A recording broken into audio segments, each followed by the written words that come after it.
no such thing as freedom in this country for a black man. There's no such thing as justice in this country for a black man. And there's no such thing as equality in this country for a black man. This is a white man's country.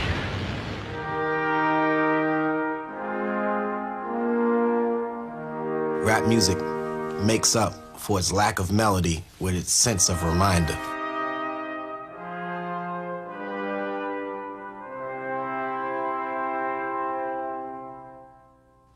It's linked somewhere into a past or into a legacy that has been overlooked, forgotten, or just pushed to the side amongst all the glut of everything else. Remember that.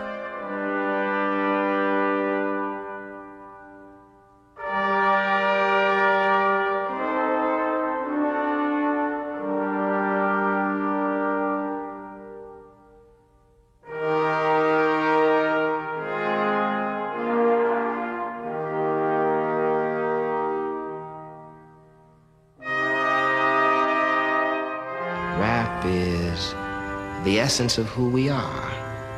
It is on the ramparts of civilization, a flag that is uncompromisingly black, put there by black people. The essence of hip-hop. Poetry to the beat of music.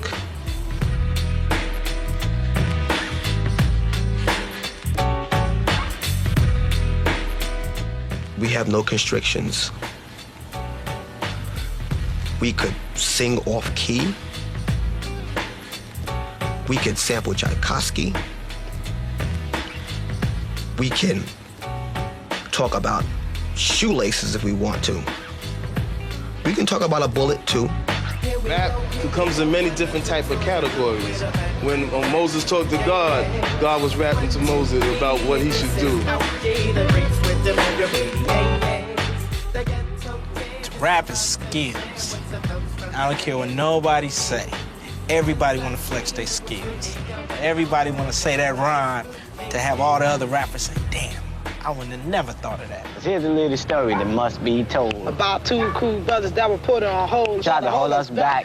Fortune and fame, they destroyed the crew and they killed our name. They tried to step on the ego and walk on the pride. But true blue brothers stand side by side. Through thick and thin, from beginning to end. This battle we lost, but the war will win. Cause double trouble is in the house. I'm kicking rock and rock, see, we'll turn it out.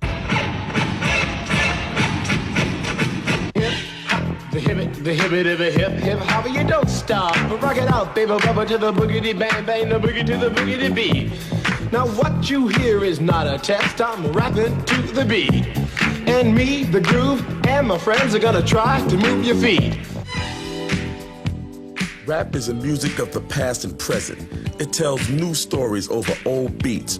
Rhythm sampled, borrowed, or copied from Black American musical history. Since its beginning some 20 years ago here in the Bronx and Harlem as a teenage party movement, it has articulated a raw new black aesthetic which has influenced popular culture all over the world. You see, I am Wonder Mike and I'd like to say hello. Up to the black, to the white, the red, and the brown, and the purple, and yellow. But first, I gotta bang, bang, the boogie to the boogie. Say up, jump the boogie to the bang, bang, boogie, let's rock. You don't stop, rock the rhythm that'll make your body rock. Well, so far you've heard my voice, but I brought two friends along.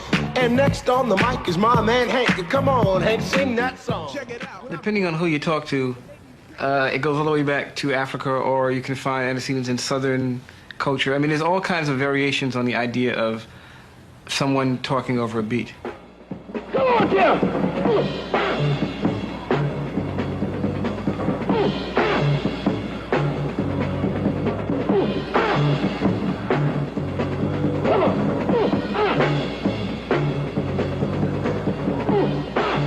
We've been rapping, quote unquote, for a long time. James Brown had a song, Brother Rap. Jesse Jackson raps. Farrakhan raps. Preachers rap in the pulpit with call and response. It's a part of our African oral tradition. Rap is John Coltrane. Even though there are no words, he's rapping with his horn. Hip-hop is about new and fresh and boom! Oh, wow, what is this? And it's this, and it's in our world, and it's another facet of our world. Yesterday, New York City, it's the man with the beats. It's the youngest in charge, New York City's #1. The block party movement was spearheaded by DJs like Grandmaster Flash and Africa Bambaataa. Their parties attracted huge crowds of black and Hispanic teenagers who called themselves B-boys or break boys. This party movement escalated into an intensely creative subculture called hip-hop, which took its roots from the street gangs of the 1970s.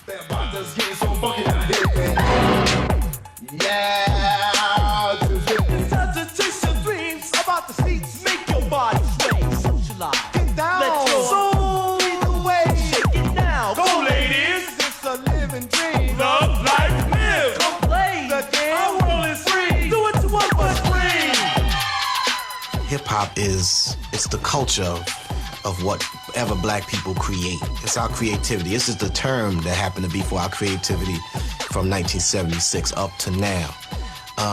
So I like to get that straight. Hip-hop can be emotion, like, you know, it doesn't have to just be like rap music. Rap music falls under that umbrella. Party people, can yo get funky? So Sonic Force, can yo get funky? The Zulu Nation, can yo get funky? Africa Bambaataa and Grandmaster Flash are the men who created hip-hop.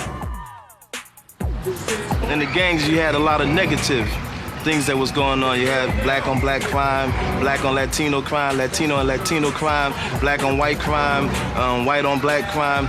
And we took the energies of the negative and tried to change it around and bring positive into the organization by giving you hip-hop, by getting brothers and sisters to start rapping, to start breakdancing, to start believing in themselves, to start having knowledge of self and knowledge of others.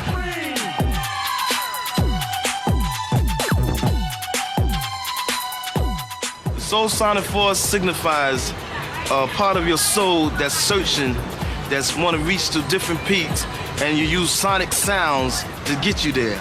And when it gets you there, it's a big force that holds it all together. So it's the Soul Sonic Force. He took the idea of African warriors and adopted it to his collective of people and built a whole mythology. They have actual rules and bylaws, and it's evolved over the course of over 25 years or so, I would say. This Zulu Nation concept. So he took the idea of what rap could be as a collective of drawing people together, and hip-hop drawing people together, and conceived almost a religion around it.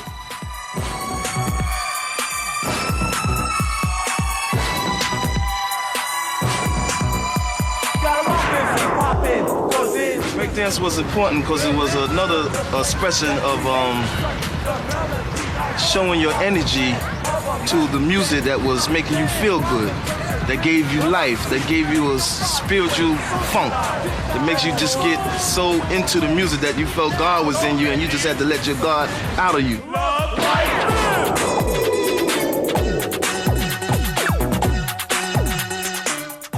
Generally, what sets a DJ apart from another DJ was three things: extensive collection, great sound system, skills on a turntable.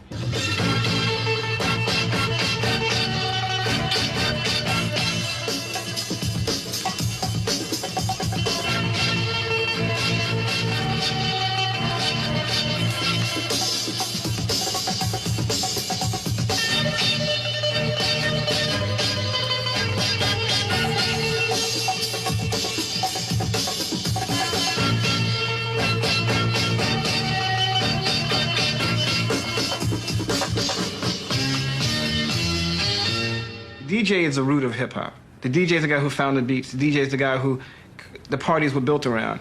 Well, they brought the scratching technique. They brought the fast mixing, catching the beat on time. The DJs also brought incredible records, obscure records that you could never find in many of the major stores by finding in many of the underground type of record shops that they have.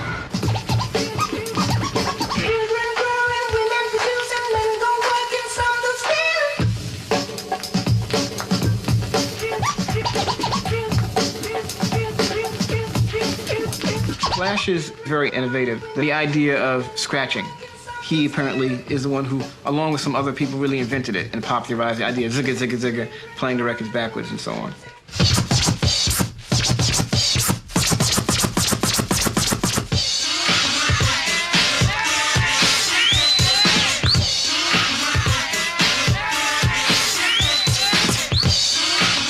Well, a break is the climatic part of the record.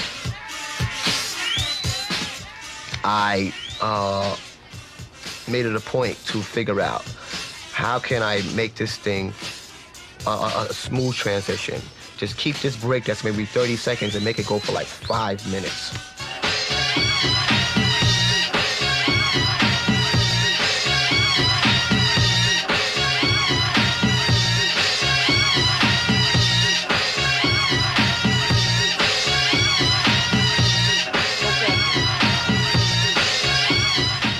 Well, a break is that certain part of a record, but it's that certain part where it breaks down to an instrumental that people just get wild on the dance floor and just start acting crazy, and you just keep mixing that forward and back, backward and forward, and the crowd just go crazy. You can make that little 1 second or 5 seconds become a minute or a half an hour if you want, you know, that certain beat that just gets you wild.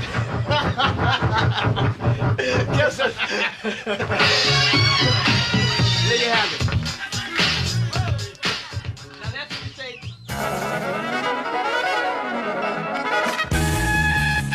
Throughout the years, a b-boy became a bad boy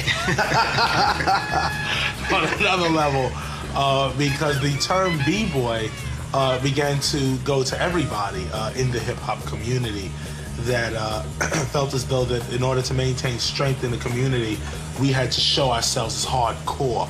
And a lot of us, the half that was trying to survive, got caught up in the bad boy life. But ultimately, it became a very easy way to say young black urban male, basically. In the same way that hip-hop became an all-purpose phrase for this culture. It just seemed easy to say, it was catchy, it just kind of happened. And b-boy was definitely one of those. I gotta be righteous, I gotta be me, I gotta be conscious, I gotta be free, I gotta be able to counterattack, I gotta be stable, I gotta be black, I gotta be... The B-boys held up a mirror to the black inner city when times were tough and getting tougher. What started as a party movement became a protest movement, and the rhymes follow suit. From throw your hands in the air and wave them like you just don't care, to don't push me, cause I'm close to the edge. I'm trying not to lose my head. It's like a jungle sometimes, it makes me wonder how I keep from going under. It's like a jungle sometimes, it makes me wonder how I keep from going under. My brother's doing fast on my mother's TV. Says she watches too much, it's just not healthy. All my children in the daytime, Dallas at night. Can't even see the game or the Sugar Ray fight. The bill collectors, they ring my phone and scare my wife when I'm not home. Got a bum education, double-digit inflation. Can't take the train to the job, there's a strike at the station.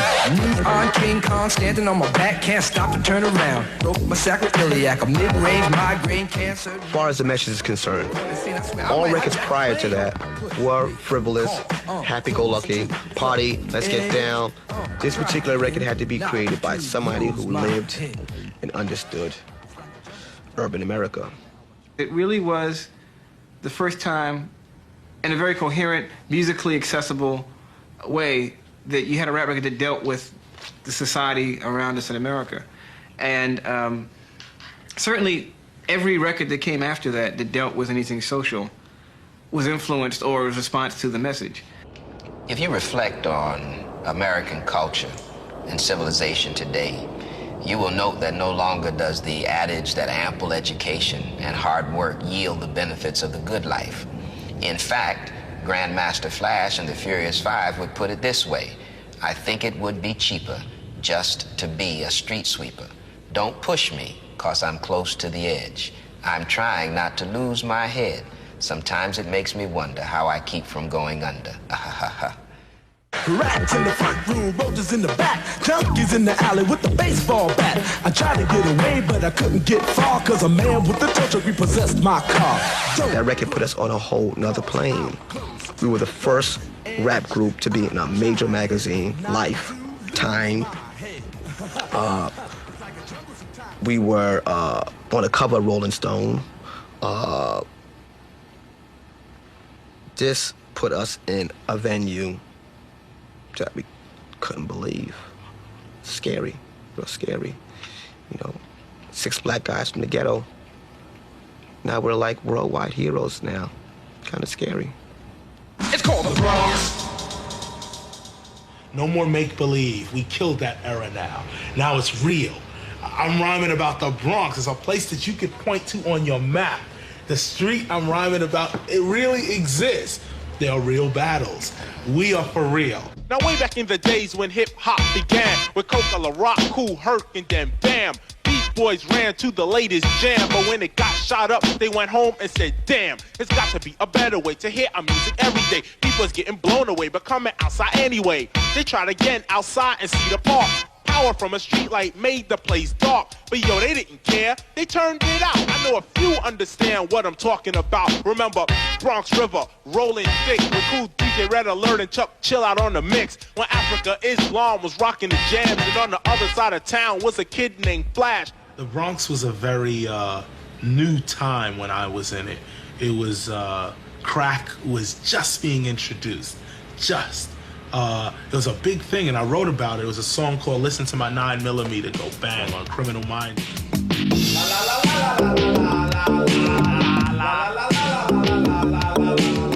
KRS-One, a homeless graffiti artist, came to the Bronx in the early 1980s.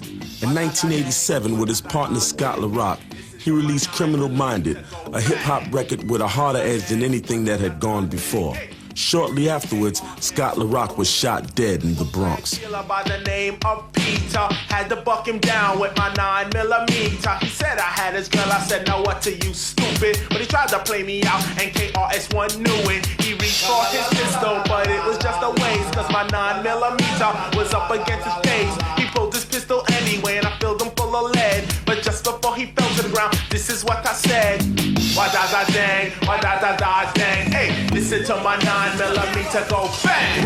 Why da da dang, why da da da dang. Hey, this is KRS-One.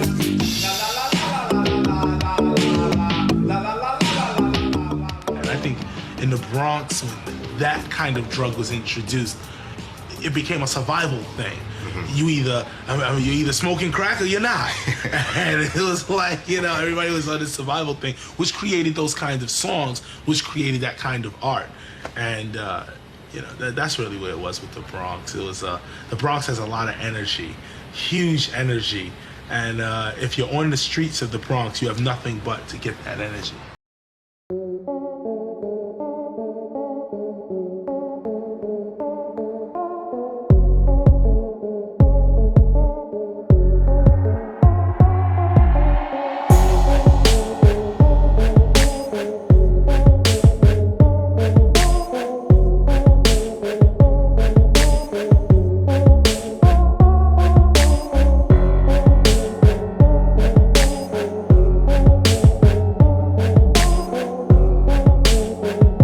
I think KRS-One, by all means necessary, was, you know, a very significant record in a lot of ways. It's one of the first times that Malcolm X imagery became a very big symbol in the Black America. It's a direct correlation because the image of him with the automatic weapon that's on the cover of that KRS-One album is a mock-up or an approximation of a famous photograph that was in the New York Times of Malcolm X after his house had been bombed in Queens. And the Uzi was the gun to have. It was the first designer gun, if you will. And, you know, 7, 8 years later, whatever many years later it is now, you know, the gun as a fashion accessory is a big part of rap culture, a big part of American street culture. Well, what happened is that America looked back for someone from the 30s or 40s. They were actually looking for someone like John Wayne. But John Wayne was no longer available, and so they had to settle for Ronald the Reagan. And it has given us all the feeling that we are somehow being cast as supporting or non-supporting characters in a B-movie. That'd be all right. Gil Scott-Heron, a radical jazz poet of the 1970s, was the guiding spirit of the political hip-hop which emerged in the late 80s with rappers like KRS-One and Public Enemy. B-movie. The producer Underwritten by all the millionaires necessary will be Casper, the defensive Weinberger. No more animated a choice available. He also inspired the revival of a more traditional jazz poetry scene led by New York artists like Dana Bryant. Inmates taking over at the asylum. At the time that Gil Scott-Heron came around, he was, it was a revolutionary kind of concept that a person could speak about really volatile political issues in the context of what had traditionally been thought of as romantic form of poet or the troubadour. He said some really heavy things using a very sort of soft, subtle undercurrent medium. Symbols of democracy are pinned against the coast. The outhouse of bureaucracy surrounded by a moat. Citizens of poverty are barely out of sight. The overlords escape near evening, the brothers on the night. Morning come and bring the tourists straining rubbernecks. Perhaps a glimpse of the cowboy making the world a new respect. There was a tradition of oral passing on of knowledge. There was another language of drums which had the same impact as the spoken word did to a people. And I think that with rap, I think that's what gives it the weight and power that it has. Because on first listening, unless you're really, I suppose, of the people, you may not necessarily understand what's being said, but there's some heavy shit going down. This is a journey.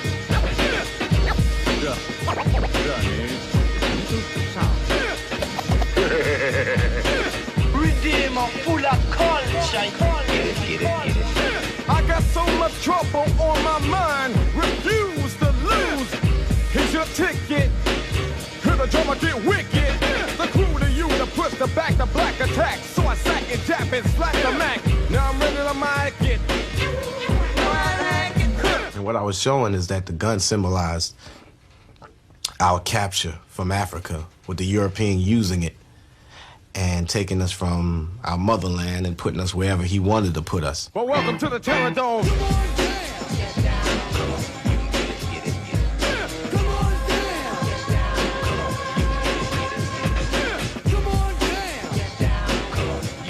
We have to be able to enforce our own laws in our community. You see, the black community is a plantation still because we don't have control over the 3 E's: economics, education, and empowerment. You know, enforcement, I should say. So without that, you know, you're just being told what to do by somebody else from the outside. And that's what hurts the most. Hit me! There's not a minute to spare. Don't worry.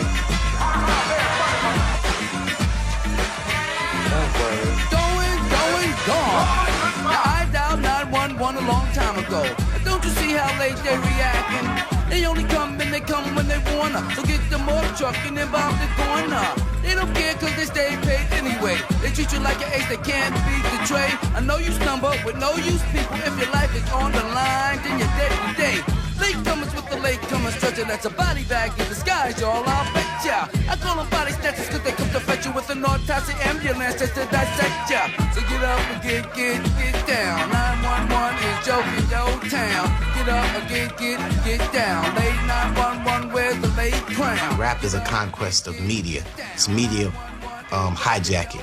I call it media piracy, which means that it's immense use of words. You're able to get a big text across to people, you know, especially since video. You can get visual images across with that text. Some of them could be related, maybe not related, and it could serve as some sort of information network of sorts that goes along with entertainment and fuel the mind as well as the body and the soul. I was born in 1960.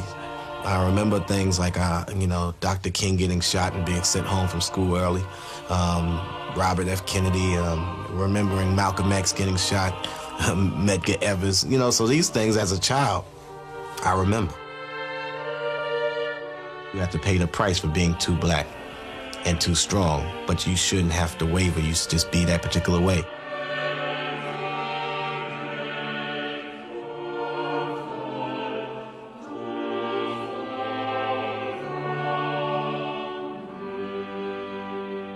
They've seen things go backwards. They've seen the government become less interested in civil rights and in black advancement. They've seen the businesses in the black community disappear. They've seen an influx of drugs. When I was coming up, heroin was just coming in, but they've seen heroin and angel dust and crack cocaine. They've seen an increasing number of guns in the community to a level that was unprecedented. It is unprecedented in American history. So they've seen the educational system, after all the great works of integrating the school system, fall apart in most of the big cities. So I think I'm of a more optimistic generation precisely because we saw change happen. You have a generation that has seen no change, or has seen negative change. What we say can also be viewed as noise, irritating. Oh, no, stop it, turn it off. And we're gonna bring it regardless. So we're gonna be too black and too strong and just deal with whatever comes down the line. Yo, I'm tearing you to pieces like some good ass poetry. Not in the forum of a group so nasty cause I'm so loosey. Contemplate and activating just like a relaxer. I'm soft and beautiful and too rugged for my clans, huh? And it says homicide, kicking it mad live with my brothers on my side. And you know I'm with the vibe, so I must move on, parlay on for a little while. Yes, you know it's homicide, the study child. Peace. So, yo, you know what I'm saying? Just doing it sound like that.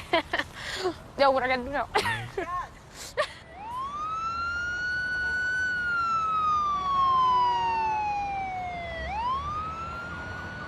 In LA, a new rap style was emerging. Gangster rap brought together the imagery of blaxploitation movies with the gang cultures of the West Coast. Ultra-violent, pimp, hustler, player, criminal, and in your face. Straight out of Compton, it's a crazy brother named Ice Cube. From the stupid dope gang with an attitude. When I'm caught off, I got a sword off. Kick knowledge and bodies all hauled off. Yo, Dre, what's the sound of my tool? Now you know that I'm about to act a fool. So when I'm in your neighborhood, you better duck down. Cause Ice Cube, a damn show, fuck him down. As I leave, believe I'm stomping. But when I come back, boy, I'm coming straight out of Compton. I don't know which writer is the one who called it gangster rap. You know, I still call it reality rap, you know, because, you know, our stuff is much more than just talking about gangster things. Our stuff is talking about the social climate. So, to me, it means a network of information. Well, I mean, you had gangster records or criminal-minded records, to use that phrase, from KRS-One and some from New York beforehand. But when NWA came out with Straight Outta Compton, they just, you know, blew the doors open. Easy as his name and the boys coming. Straight out of Compton, it's a brother that'll smother your mother and make your sister think I love her. Dangerous, young brother raising hell. People think, oh, Compton, yeah, if you're from Compton, you're this bad, tough guy. I don't think it's a true picture. I think, again, it's something that they've taken and exploited, anyway, to sell music and make money. And of course, and I'm not saying that there isn't violence, that there isn't gang activity.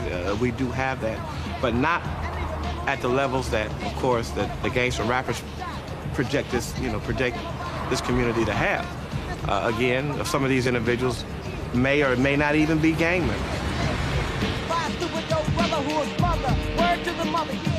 NWA didn't give Compton the reputation. Compton gave Compton the reputation. The rap music is safe compared to day-to-day living, just being, it's so frustrating because it's so unpredictable. And it's not like we're bad people, but it's just poverty brings on these type of actions and brings out these type of individuals. It brings out the worst in you. Because, you know, if you got a pack of hungry lions, you throw one steak and they're gonna fight over that one steak. And that's all we got out here. If that, you know, one half a steak, if that. So you got people fighting over crumbs, you know, because we hungry and we frustrated. Poverty is all through our neighborhoods. And we got opposition. And I was born and raised here, and, you know, I resent it. And again, it's not reflective of the vast majority of people in this community who suffer through this image thing that has, I mean, really some prolonged impact on our ability to attract business, maintain positive citizens in this community. Plus nobody I know got killed in South Central LA. Today was a good day.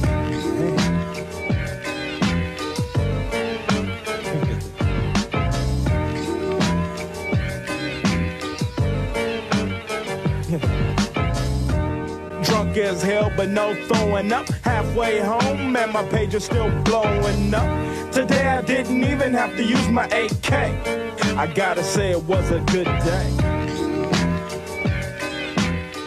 When you have Ice Cube executing a very well thought out lyric with excellent production, it rises above the genre. When you have some kid who's got minimal skills and just wants to tell a gory story over a really whack beat, you have a crappy record. So I think for the most part, most gangster rap records are not artistically justified. I think they just exist as a way to make money. In the same way that so many Hollywood action movies exist in the same way. A good gangster rap record is like a good action movie. It's pulp.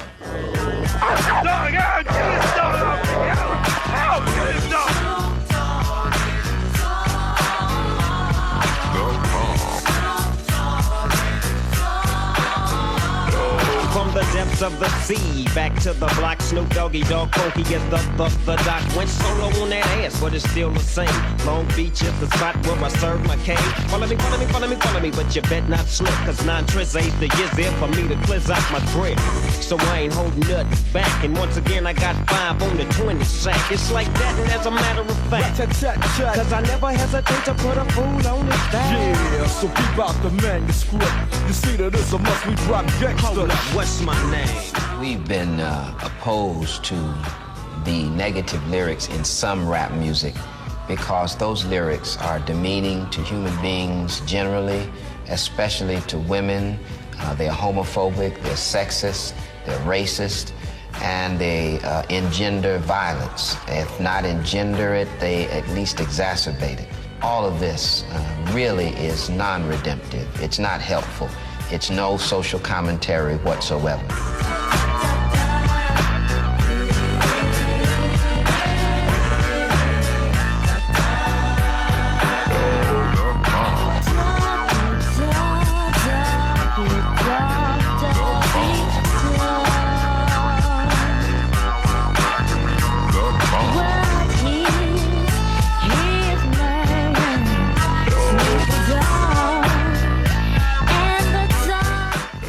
Death is something that's always on my mind because death comes so sudden to young black males. You know, I don't know anybody that plan to die. You know, I got a line in my record, It's a Good Day, saying I'm out the door, thinking will I live another 24. Hooked it up for later as I hit the dough, thinking will I live another 24. I gotta go cause I got me a drop top, and if I hit the switch, I can make the ass drop. Had to stop. So just living another 24 hours is my focus. You can't really plan on what you're gonna do next month or this month. So just getting through the day, making sure you stay out of people's way who are fools who will take your life. So, you know, that's constantly on my mind. And I'm troubled. Last week messed around and got a triple-double. Freaking brothers every way like MJ. I can't believe today was a good day. My half-sister was killed. One of my friends, T-Bone, was killed. Another of my friends, David, was killed. A guy named Bird. You could just count them. A couple of guys from my classes. Countless number of guys from my neighborhood. Didn't live at 24. I am concerned when so many of our young men and women are being killed by each other. I am concerned when there's so much looting and stealing and mugging in our communities that people would talk against the police when the police are, in fact, helpful in many instances in helping to curb crime. So there are some borders across which we should not venture. And some of our rappers are just randomly advocating violence, which I think is not helpful. We have not always conducted ourselves the way we should. I mean, as an occupation, as police officers, as law enforcement officers. Of course, some people again see us as being the very thing that's symbolic of oppressing them and things that they hate, and we're the easiest thing to reach out at. Do you swear to tell the truth, the whole truth, and nothing but the truth, so help your black ass? You goddamn right. Won't you tell everybody what the fuck you gotta say? Fuck the police coming straight from the underground. A young nigga got it bad cause I'm brown. And not the other color, so police think they have the authority to kill a minority.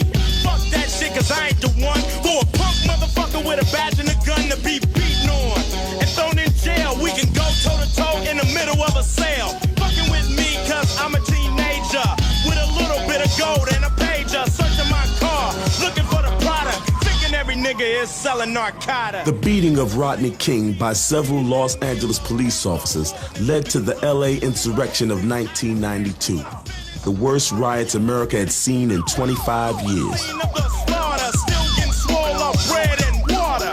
I don't know if they fags or what. Search a nigga down and grabbing his nuts, and on the other hand, without a gun, they can't get none. But don't let it be a black and a white one, cause they'll slam you down to the street top. Black police. The LA riot was started by the most famous police brutality case of all time.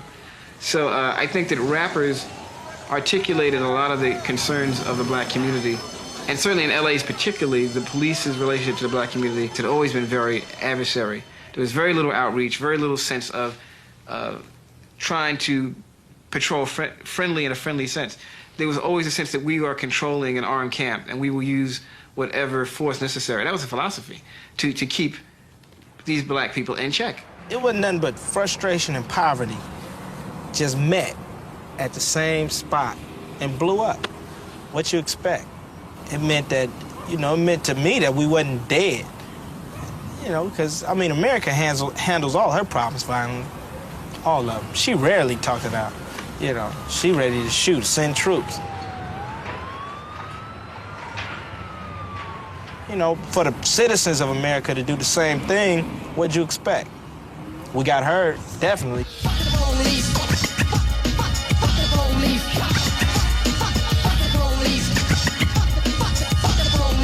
Example of scene 1. Oh shit. Now what the fuck you pulled me over for?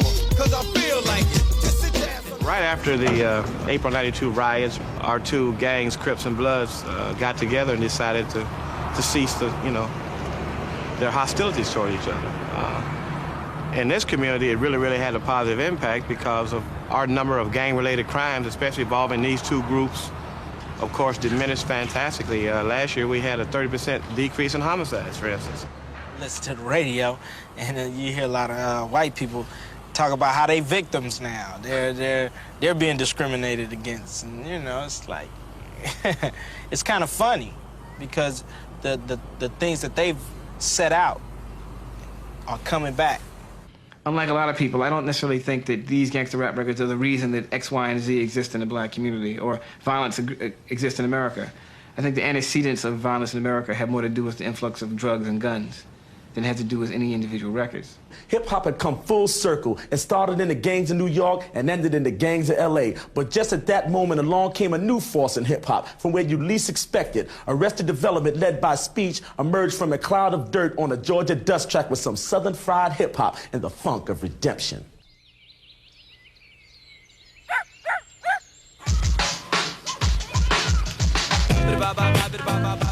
Our space is the South, our time is now. Yo,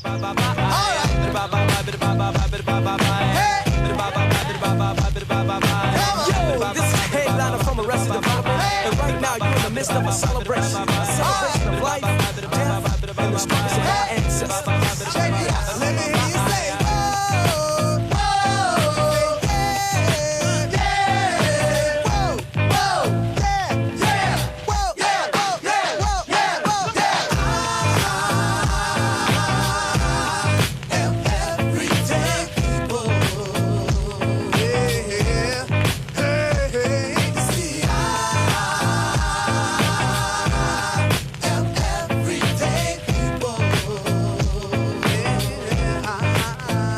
They represent sort of a younger point of view, which is in opposition to gangster rap, that has more of a, I guess, you know, I don't know, new age flavor to what they do. And also very much interested in Africa.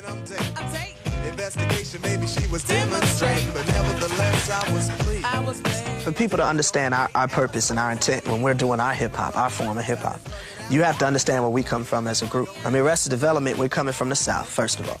Second of all, the whole reason why the group Arrested Development was formed was because of a brand new knowledge of this world of black liberation and learning about our culture as African people. As people well know, coming from the slavery experience here in America, a lot of black people in America didn't know about their culture. But they squeeze the parts of my date's anatomy. Why, Lord, your brothers have to drill me? Cause if I stop to hit this man, they'll have to kill me. You see, I am everyday people. Yeah, yeah, yeah. I am everyday people. Yeah, yeah. I'm everyday people. Yeah, yeah.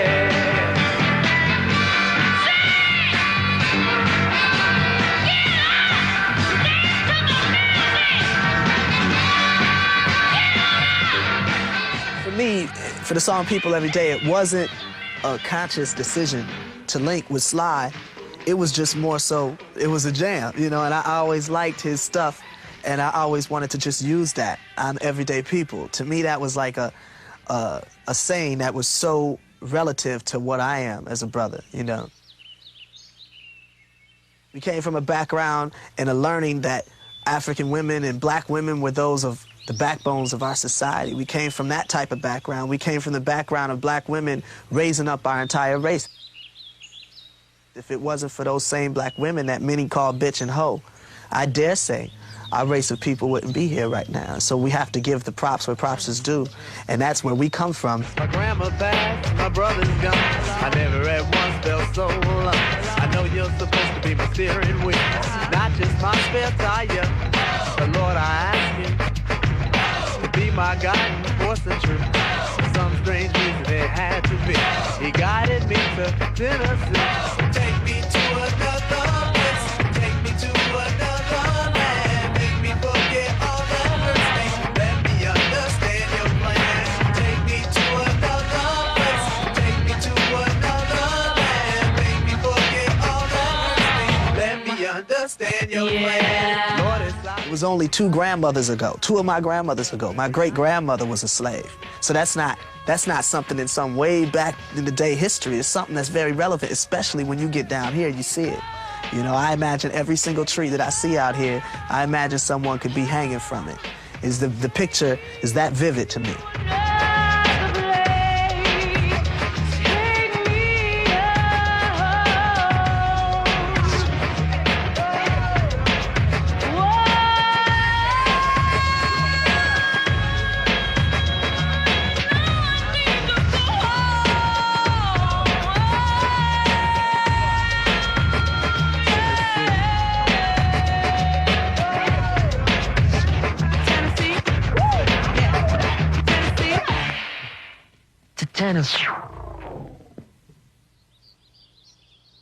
At the end of our Tennessee video, there's a picture of 2 men that were hung from a tree. And I wanted to do that because I wanted people to understand just where we're coming from here in America. What type of past did we come from? Why are we these beasts that we are today? Why are we this animal that we are today? Why are some people so angry? Well, that's maybe why, you know. I come from a DJ background where I used to DJ ever since I was 13. So I was DJing for like 7 years. And my pops owned this club, or he was running this club. It was a disco. They weren't called clubs back then. And at this disco, you know, I can imagine, I can remember seeing people dancing all night long, you know. And it's almost like as if in slow motion, dancing and drinking. And I could see people trying to escape woes. Sampling to me is like taking a photo. You know, I think taking a photo is spiritual too. You know how like in the vampire movies they have, if you take a picture of Dracula, it doesn't show up, right? Because it's supposed to be evil or something. So I think sampling is the same thing.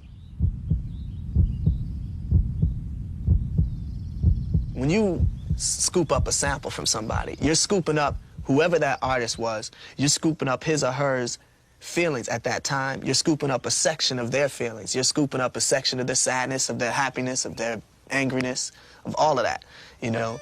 Everything has a spirit. Every noise has a spirit.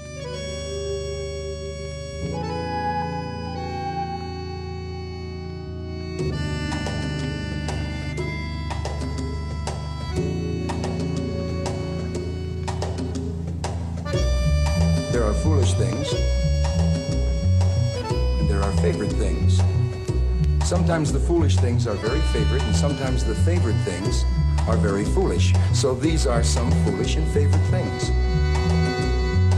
DJing techniques invented in the 1970s by kids in the Bronx have spread throughout the world, and hip-hop is still pushing back the boundaries of what is possible in music.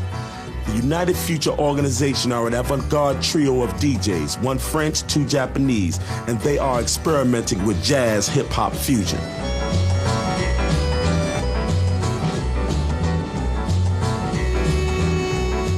Il est vrai que avec ce qui s'est passé avec le hip-hop, ça a donné la possibilité au DJ de devenir un artiste probablement, ou de devenir producteur, de produire lui-même sans en étant même peut-être même pas musicien. Depuis bientôt un mois et demi, qu'elle s'est installée dans ma vie. Il n'y a plus de place dans mes nuits, pour le sommeil et pour l'ennui.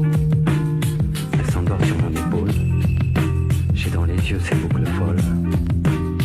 Ça me fait un peu loucher, mais j'aime penser beaux cheveux. Mais on a essayé surtout, et ce qu'il faut savoir, c'est d'être international, dès le départ. Et ça a ouvert une porte au niveau. Je ne dis pas qu'on a été les premiers à le faire, ça a ouvert une porte dans le business, ou chez les DJ ou chez les artistes.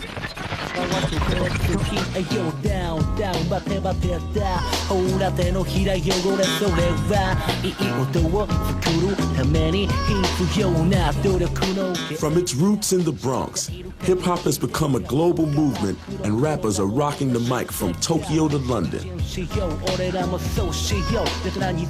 Being black living in Britain ain't easy, you know, and people have to hear what we got to say because our experience breeds a particular type of individual, you know, that the world don't know about because they've never heard us, never been able to sit down with us and listen to us. They have to hear us. This is what I think. So lyrical Bantan, they ask where you come from. I say East London, they get soup like wonton. If you test me, I suggest you best be watching your swatch. Feel the Bigfoot from MC Sasquatch. Watch as I clutch the mic with a firm grip. Whoops, it slipped, but I still managed to ride it and slide it back. So mashing up the bad beats, mashing up the set with the freaky deaky speech and the better metaphor. You just forget the law when I hunt the skunk. Man, I think I better score then I'm red. Yes, I guess the cess did distress the best, I confess. You got a problem with that? Nah, mate, I'll still be kicking it. Zulu flipping it, ripping up the big wig. Send it round a man, manage Jack. Looking like a chimp on crack. How has hip-hop changed the world? Hip-hop has changed the world by infiltrating into white society as being something that gives a view and a look into the sentiments of black people, the feelings of black people, and the lifestyles of black people. And whereas before it was kept away, now it can't be kept away. It's sort of like soaked in. And to me, communication and the truth can always bring people together.